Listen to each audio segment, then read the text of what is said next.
बारिश में गरीब ससुराल वालों ने खाए छोले भटूरे। बहुत तेज बारिश हो रही थी और रजत और रोहन सामान की बोरी उठाकर उन्हें ट्रक में लोड कर रहे थे। मैंने तुमसे कहा था ना, जल्दी जल्दी हाथ चलाना। देखो कमबख्त बारिश भी शुरू हो गई।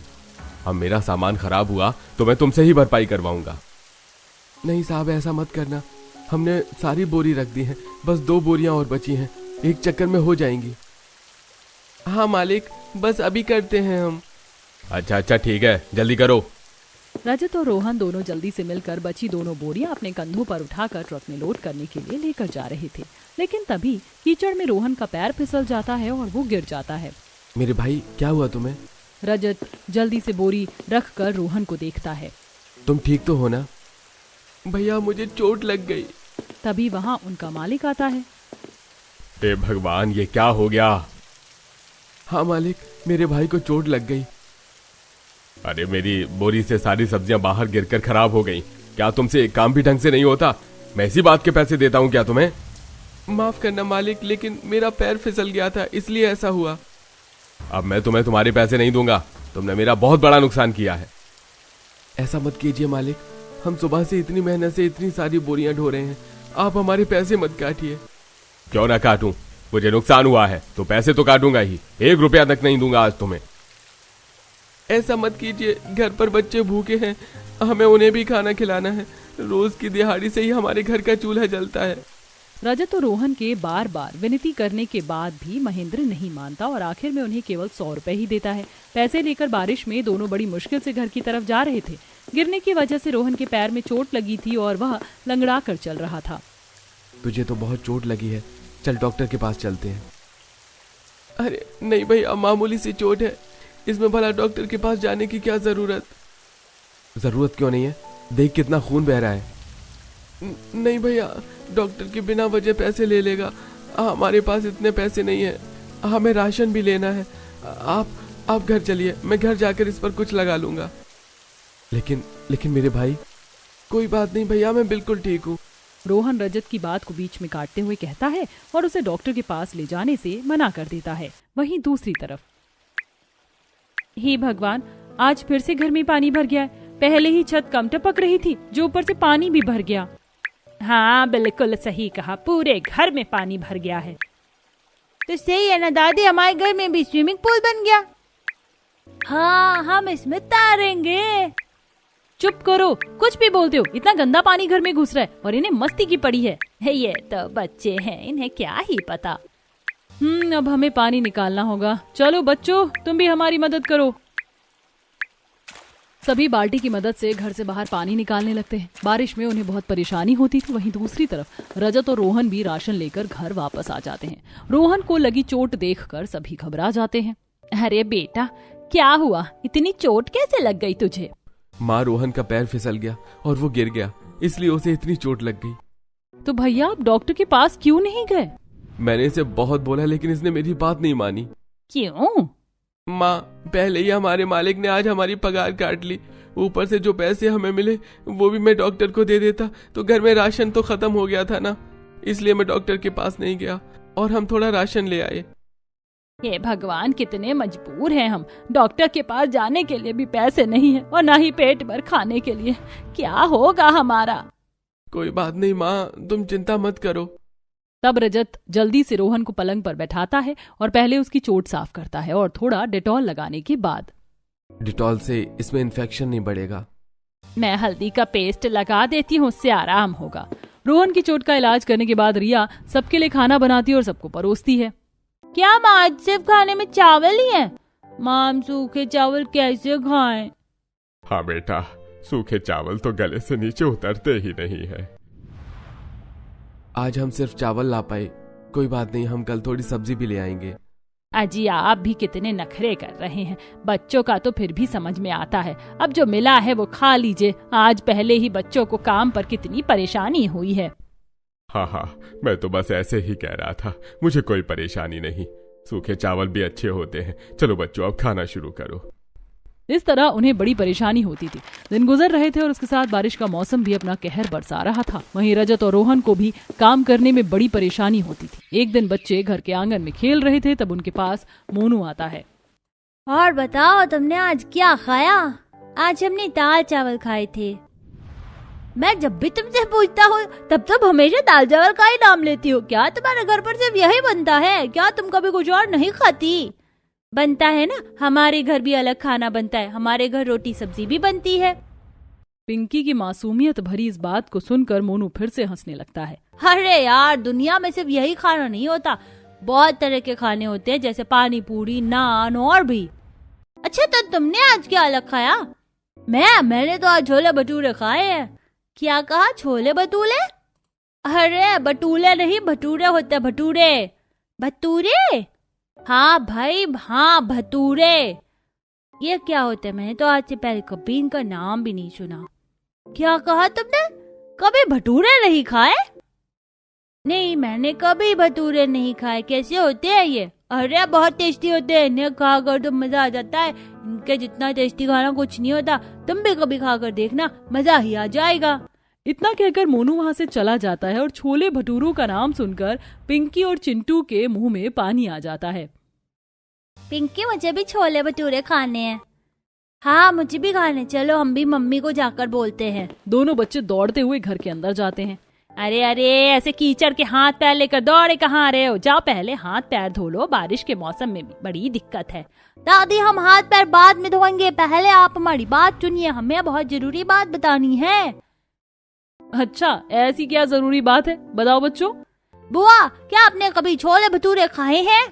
क्या छोले भटूरे? अचानक से तुम्हें छोले भटूरे कहाँ से याद आ गए? मैंने भी कभी बहुत पहले खाए थे, मुझे तो उनकी याद ही दिला दी तुमने। तब वो कैसे होते हैं छोले भटूरे? आपने हमें नहीं खिलाया, अकेला अकेला खा लिया। बड़े स्वादिष्ट होते हैं। और जब मैंने छोले भटूरे खाए थे तब तुम बहुत छोटे थे, तुम खाना नहीं खा सकते थे। तो अब हमें भी छोले भटूरे खाने, आप हमें भी खिला दीजिए। अब तो हम सब खा सकते हैं। हाँ, हमें भी छोले भटूरे खाने, मेरा बहुत मन है। अरे, अचानक से तुमने छोले भटूरे की जिद कहाँ से पकड़ ली? मोनू ने हमें बताया कि उसकी मम्मी ने आज उसके लिए छोले भटूरे बनाए थे, तो आप भी हमारे लिए छोले भटूरे बना दीजिए। मैं अभी नहीं बना सकती, हमारे पास उतने पैसे नहीं है और ना ही उसका कोई सामान। कोई बात नहीं, आप बाजार से ले आइए, लेकिन हमारे लिए छोले भटूरे बनाइए। हमें भी देखना है छोले भटूरे कैसे होते हैं। हमने तो कभी उन्हें देखा भी नहीं, हमें तो पता भी नहीं कि वो कैसे होते हैं। अच्छा ठीक है, बस करो, मैं बाद में तुम्हारे लिए बना दूंगी। तब तो दोनों बच्चे मान जाते हैं, लेकिन अगले दिन फिर से दोनों छोले भटूरे खाने की जिद करने लगते हैं। मुझे नहीं पता, मुझे छोले भटूरे खाने हैं। मैंने कहा ना, अभी मेरे पास पैसे नहीं है। मुझे भी छोले भटूरे खाने हैं। चुप करो दोनों, अभी जो खाना मिला है वही खा लो। नहीं, मुझे नहीं खाना ये खाना, मुझे बस छोले भटूरे ही खाने और कुछ नहीं। हे भगवान, दोनों इतने जिद्दी कैसे हो गए? अब मैं क्या करूं, मुझे कुछ समझ नहीं आ रहा। बेटा, बच्चों की क्या गलती, रोज रोज ऐसा खाना खाकर तो हम भी पक जाते हैं। अब तो मेरा भी छोले भटूरे खाने का मन कर रहा है, मेरे मुंह में भी पानी आ रहा है। अजी चुप कीजिए, कुछ भी बोलते रहते हैं आप। आपको पता है ना, हम सादा खाना भी कितनी मुश्किल से खा पा रहे हैं। हमारे घर के हालात कैसे हैं, तो हम भला छोले भटूरे कैसे खा सकते हैं? मुझे नहीं पता, मुझे एक बार छोले भटूरे खाने तो खाने हैं। मुझे भी चखना है कि कैसे होते हैं। दोनों बच्चों को गला फाड़ कर रोते देख रिया को भी बहुत बुरा लग रहा था। तब उसे एक आइडिया आता है। ठीक है, तुमने कभी छोले भटूरे नहीं खाए ना, तो मैं तुम्हें छोले भटूरे बनाकर खिलाऊंगी। क्या सच में मम्मी? हाँ, लेकिन पहले तुम अभी खाना खा लो, मैं कल तुम्हें छोले भटूरे बनाकर खिलाऊंगी। ठीक है। पिंकी और चिंटू चुपचाप खाना खा लेते। उसके अगले दिन सुबह, मम्मी आज तो आप हमारे लिए छोले भटूरे बना रही हो ना? हाँ बेटा, बिल्कुल। ये बात सुनकर पिंकी खुश होकर घर के बाहर खेलने चली जाती है। तब, लेकिन भाभी, हमारे पास तो ना छोले हैं, ना मसाले और ना ही मैदा खरीदने के पैसे हैं, तो आप कैसे छोले भटूरे बनाएंगी? बाकी सब तो मैं देख लूंगी, लेकिन मुझे थोड़े छोले और मसाले तो लाने ही होंगे। एक काम करो, तुम पड़ोस वाली काकी से थोड़े से छोले ले आओ और मैं बाजार से कुछ मसाले लेकर आती हूँ। नेहा पड़ोस वाली काकी के घर जाती है। अरे नेहा बेटा, कैसे आना हुआ? काकी, क्या आप हमें थोड़े छोले उधार दे सकती हैं? बच्चों ने छोले भटूरे खाने की जिद पकड़ी है और आप तो जानती हैं हमारे हालात कैसे हैं। हाँ बेटा रुको, मैं अभी लेकर आती हूँ। विमला अंदर आती है और छोले लाकर नेहा को देती है। आपका बहुत बहुत शुक्रिया काकी। कोई बात नहीं बेटा। इधर नेहा छोले मांग कर लाती है और वहीं दूसरी तरफ रिया ने कुछ पैसे जोड़े थे, उनकी मदद से वो मसाले लेकर आती है। और घर आने के बाद, मैं जब तक छोले की सब्जी तैयार करती हूँ तब तक तुम आटा गूंथो। आटा? लेकिन भाभी आटे के भटूरे नहीं बनते हैं। हाँ लेकिन पूरियां तो बनती है ना। अब बच्चों को क्या ही पता कि भटूरे कैसे होते हैं। कम से कम पूरी बनाकर खिला दूंगी तो उनकी संतुष्टि हो जाएगी। भाभी मानना पड़ेगा, आपने भी कमाल आइडिया निकाला है। उसके बाद रिया छोले की सब्जी तैयार करती है और नेहा आटा तैयार करती है, जिसके बाद रिया गरम गरम पूरियां बनाती है और सबको खाने के लिए बुलाती है। ये आज हम छोले भटूरे खाएंगे। क्या सच में? फिर तो मजा आ जाएगा। रिया सबको खाना परोसती है, जिसे देखकर रमेश के होश उड़ जाते हैं। अरे बेटा, लेकिन ये तो। रमेश आगे कुछ बोल पाता उससे पहले रिया उसकी बात काटती है और उसे इशारा करते हुए कहती है, हाँ पापा जी, मैं आपकी बात समझ गई हूँ, लेकिन बच्चों का इतना मन था छोले भटूरे खाने का तो मैंने बना ही दिए। रमेश भी रिया की बात को समझ जाता है और ठीक है बेटा, मैं समझ गया। इस तरह बच्चे भी खुश हो जाते हैं। और कुछ दिन बाद बच्चे बारिश में खेल रहे थे, तभी उनके पास मोनू आता है। और दाल चावल खाने वाले बच्चों, तुम्हें पता है आज मैंने फिर से छोले भटूरे खाए हैं। हम हमेशा दाल चावल नहीं खाते, हमने भी छोले भटूरे खाए हैं। क्या कहा? मैं मान ही नहीं सकता, तुमने तो कभी उसका नाम भी नहीं सुना, तो तुम्हें क्या पता उनका असली स्वाद? मुझे तो पता है, तुम मुझसे झूठ बोल रहे हो। नहीं, हम झूठ नहीं बोल रहे, हमने पिछले हफ्ते छोले भटूरे खाए, मेरी मम्मी ने बनाए थे। हाँ, बहुत स्वादिष्ट थे, मजा आ गया। मुझे यकीन नहीं है, क्या सबूत है तुम्हारे पास? तुम हमारे घर पर आना, हम तुम्हें भी खिलाएंगे। ठीक है, मैं खुद अपनी आंखों से देखूंगा।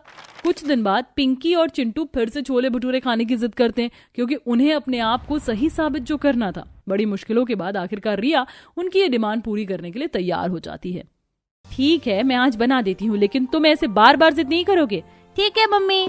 रिया फिर से सामान उधार लाती है और उनके लिए पूरी और छोले बनाती है। वहीं पिंकी और चिंटू मोनू को भी अपने घर पर बुला लेते हैं। तब देखो, मेरी मम्मी ने छोले भटूरे बनाए, तुम भी खा लो। मोनू सामने पूरी और छोले देखकर हैरान हो जाता है और जोर जोर से हंसने लगता है। तुम्हारी मम्मी ने तुम्हें उल्लू बनाया? ये कोई छोले भटूरे नहीं है, ये छोले की सब्जी के साथ पूरी है। वही मैं सोचूं कि तुम कभी छोले भटूरे कैसे खा सकते हो, तुम्हें कभी छोले भटूरे खाने को नहीं मिलेंगे। इतना कहकर मोनू हंसते हुए वहाँ से भाग जाता है और बेचारी पिंकी और चिंटू का दिल टूट जाता है। आपने हमें उल्लू क्यों बनाया? हाँ, आपने हमारे साथ अच्छा नहीं किया। दोनों बच्चे फूट फूट कर रोने लगते हैं। मुझे माफ कर दो बच्चों, मैंने तुम्हारे भले के लिए ऐसा किया था। हे भगवान, अब मैं क्या करूं, इन्हें कैसे समझाऊं। रिया उन्हें चुप करवाने की कोशिश करती है, लेकिन वो चुप नहीं होते। भाभी, ये ऐसे चुप नहीं होंगे, इनका दिल बुरी तरह टूटा है। अब तो इन्हें एक बार छोले भटूरे खिलाना ही होगा। शाम को रजत और रोहन जब काम पर से घर वापस आते हैं, तब रिया उन्हें सारी बात बताती है। अजी, अब आप ही कुछ कीजिए, बच्चों को भटूरे खिलाइए। मैं इन्हें अभी ढाबे पर लेकर जाता हूँ। चलो बच्चों, हम छोले भटूरे खाने चलते हैं। क्या सच में? चलो पापा, चलते हैं। रजत उन्हें एक ढाबे पर लेकर जाता है, लेकिन जब वहाँ जाकर उसे छोले भटूरे का दाम पता चलता है। अरे, ये तो 100 रुपए की प्लेट है, ये तो बहुत महंगी है। मेरे पास तो सिर्फ 20 रुपए हैं। वहाँ ढाबे पर सभी छोले भटूरे खा रहे थे और पिंकी और चिंटू उनको छोले भटूरे खाता हुआ देख रहे थे, जिससे उनके मुंह में पानी आने लगा। और पापा चलो ना, मेरे भटूरे ले लो। हाँ पापा, ले लो। दोनों बच्चे मासूमियत से रजत को देख रहे थे, लेकिन रजत करता भी क्या। बच्चों, अभी मेरे पास पैसे नहीं है, हमें घर वापस चलना होगा। रजत की ये बात सुनते ही दोनों बच्चों का दिल टूट जाता है और उनकी आंखों में आंसू आ जाते हैं। आंखों में आंसू लिए दोनों बच्चे घर वापस आते हैं और बिना खाए पिए ही सो जाते हैं। पता नहीं मैं कैसा पिता हूँ, मैं उनकी खाने की भी एक इच्छा भी पूरी नहीं कर सका। कोई बात नहीं जी, आज हम छोले भटूरे नहीं खिला सके तो क्या हुआ, हम अपने बच्चों को एक बार छोले भटूरे जरूर खिलाएंगे। इस तरह दिन गुजरते हैं। उनकी हालत काफी खराब थी। ऐसे ही एक दिन बहुत तेज बारिश हो रही थी और सभी बाहर आंगन में बैठे थे। ये तो छोले भटूरे की खुशबू है। हाँ, बहुत अच्छी खुशबू आ रही है, लेकिन हमें कभी छोले भटूरे खाने को नहीं मिलेंगे। हाँ, सच कहा बच्चों, बहुत अच्छी खुशबू आ रही है। मेरा भी छोले भटूरे खाने का बहुत मन कर रहा है, मेरे मुंह में तो पानी आ गया। सच कहूँ तो इतने दिनों से छोले भटूरों का नाम सुन सुनकर और आज इतनी अच्छी खुशबू के बाद तो मेरा भी छोले भटूरे खाने का मन करने लगा है। तभी मोनू छोले भटूरे खाते हुए अपनी छत पर आता है और जैसे ही पिंकी और चिंटू उसकी तरफ देखते हैं, तब वह भटूरा खाते हुए उन्हें चिढ़ाता है। देखो देखो, मैं असली छोले भटूरे खा रहा हूँ, तुम तो नकली छोले भटूरे खाते हो। ऐसे मजाक उड़ाकर मोनू वहाँ से चला जाता है। लगता है हमें कभी छोले भटूरे खाने को नहीं मिलेंगे। सही कहा, क्या हम कभी असली छोले भटूरे खा पाएंगे? दोनों बच्चों को उदास देख रिया का कलेजा कांप जाता है। अगले दिन रजत खुश होकर आता है। चलो बच्चों, आज मैं तुम्हें सच में छोले भटूरे खिलाऊंगा। नहीं, हमें कहीं नहीं जाना। उस दिन भी हमने दूसरों को खाते हुए देखा तो खुद नहीं खा पाए थे। हाँ, उस दिन भी आपने हमें उल्लू बनाया था। नहीं बच्चों, मुझे पता चला है थोड़ी दूरी पर यहाँ एक साप्ताहिक बाजार लगता है जहाँ पर सस्ते छोले भटूरे मिलते हैं। मैं तुम्हें आज जरूर खिलाऊंगा। रजत दोनों बच्चों को मनाकर बुधवार को लगे साप्ताहिक बाजार में ले जाता है। वहाँ 20 रुपए की एक छोले भटूरे की प्लेट मिल रही थी। भैया 1 प्लेट छोले भटूरे देना। ठीक है, अभी देता हूँ। उससे छोले भटूरे लेने के बाद रजत पिंकी और चिंटू को छोले भटूरे खिलाता है। छोले भटूरे खाकर दोनों बच्चे बहुत खुश हो जाते हैं। ये तो बहुत स्वादिष्ट है, सच में मजा ही आ गया। हाँ, मुझे भी छोले भटूरे बहुत अच्छे लगे। मैंने आज से पहले इतना स्वादिष्ट खाना कभी नहीं खाया। हाँ बेटा खाओ, जी भर कर खाओ। दोनों बच्चों को इतनी खुशी से छोले भटूरे खाता देख रजत को भी बहुत खुशी होती है। उसके बाद तीनों घर वापस आ जाते हैं। आज तो मजा ही आ गया। हाँ, मुझे भी बहुत अच्छा लगा। दोनों बच्चों को खुश देखकर सभी बहुत खुश थे, लेकिन काश हमें भी छोले भटूरे खाने को मिल जाते। हाँ, मेरा भी छोले भटूरे खाने का बहुत मन है। उनकी ये बात सुनकर रिया को कुछ सूझता है और वो अगले ही दिन बारिश में भीगती हुई एक ढाबे में काम ढूंढती है और उसे बर्तन साफ करने का काम मिल जाता है। काफी दिनों की मेहनत के बाद जब उसे अपनी पगार मिलती है तो वह उससे छोले भटूरे बनाने का सामान लेकर आती है। आप सभी का छोले भटूरे खाने का बड़ा मन था ना, तो आज मैं सच में असली वाले छोले भटूरे बना रही हूँ। क्या कहा? सच में बेटा? फिर तो मजा ही आ जाएगा। हाँ भाभी, फिर तो आप अपना जादू दिखा ही दो। बस फिर क्या था, रिया छोले भटूरे बनाती है जिसकी खुशबू से पूरा घर महक उठता है और फिर रिया सबको छोले भटूरे परोसती है। मजा आ गया। मैंने इतना स्वादिष्ट खाना कभी नहीं खाया। अरसा हो गया था कुछ स्वादिष्ट खाए हुए। सच में पापा, बहुत समय बाद कुछ स्वादिष्ट खाने को मिला है। सच में बेटा, तूने हमारे लिए इतनी मेहनत की। मम्मी, आपके छोले भटूरे तो बाजार वाले अंकल के छोले भटूरे से भी बहुत स्वादिष्ट है। हाँ भाभी, पिंकी सही कह रही है। आपने तो कमाल ही कर दिया। बहुत स्वादिष्ट छोले भटूरे बनाए हैं आपने। क्यों ना रिया, तुम भी अपना छोले भटूरे का काम शुरू कर दो। साप्ताहिक बाजार में इसमें बहुत मुनाफा होता है। हाँ, बहुत अच्छा आइडिया है। हाँ, ये काम बहुत अच्छा चलेगा। ठीक है, फिर आप सब कहते हैं तो मैं अपना काम शुरू करती हूँ। बस बिना कोई देरी किए रिया बारिश में अपना छोले भटूरे का काम शुरू कर दिया और हर साप्ताहिक बाजार में वह छोले भटूरे बेचने लगी। आइए आइए, छोले भटूरे खाइए, गर्मा गर्म छोले भटूरे, एक बार खाएं बार बार आएं। हल्की हल्की बारिश में उसके पास एक ग्राहक आता है। आप 2 प्लेट छोले भटूरे पैक कर दीजिए। मेरे बच्चों को आपके हाथ के छोले भटूरे बहुत पसंद हैं। जी मैं अभी कर देती हूँ। इस तरह रिया छोले भटूरे का काम शुरू करती है और उसे इसमें मुनाफा भी होने लगा और वह घर पर सबके लिए छोले भटूरे भी बनाने लगी, जिसके बाद अब बारिश में सभी छोले भटूरे का आनंद लेते थे।